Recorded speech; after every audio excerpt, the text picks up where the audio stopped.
The vast majority of Americans I've met are decent, hard-working, thoroughly dependable people. As my brother, a British Army colonel, says, you'd always want an American next to you in a trench when the going gets tough.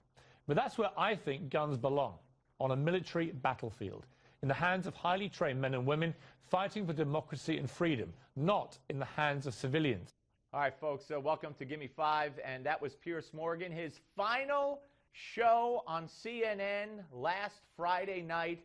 And at the end of the show, he used it to get up on the soapbox, which is got to be soaking wet by now with sloppiness and failure and disgrace, because America does not accept his message. And America was not listening to him or watching him, and that's why he's gone bye-bye. Now, he had a decent run, although he never had the ratings, never. And to replace Larry King with Piers Morgan was just a brilliant managerial move, I must say. But there he was again, railing against guns, railing against our Constitution. He doesn't learn his lesson. He couldn't care less, obviously. Here's more.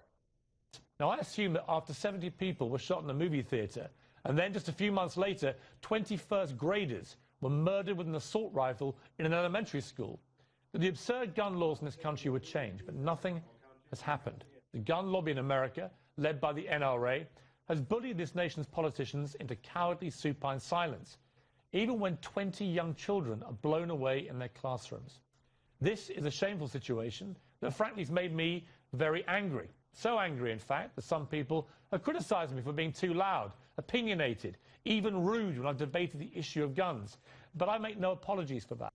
He makes no apologies for that. He has been rude. We remember what he did to our friend Larry Pratt.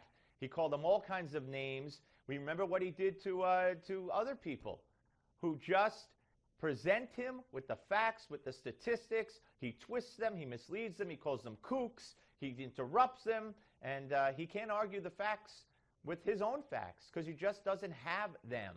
He just doesn't have them. But he doesn't give up. He thinks that taking guns out of the hands of law-abiding citizens is going to solve the problem. And let the criminals be armed, and only the criminals be armed. Or he lives in a utopia where he feels that if you take the guns away from the good guys, the bad guys will somehow say, well, if they don't have it, we don't want them. Unbelievable. Let's go to the next one. My point is simple. More guns doesn't mean less crime, as the NRA repeatedly tries to tell you.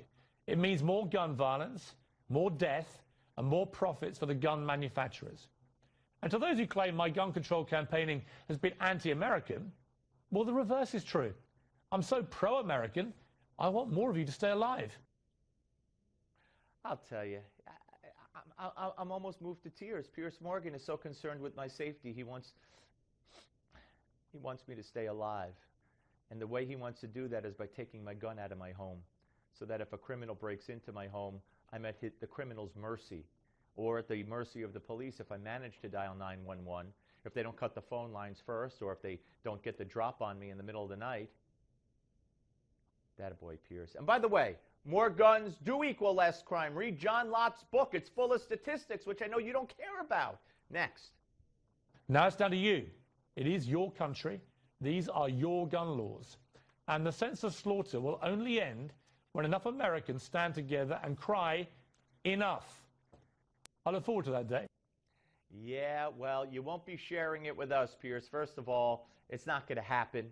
Secondly, if it were to happen tomorrow, you wouldn't be there to share it with us, now would you? Which is a great British tragedy, because it certainly is not an American tragedy. All right, look, Piers Morgan, way, way, way to the left, and that's fine. But when you're from another country and you come here and you start trashing our Constitution, as he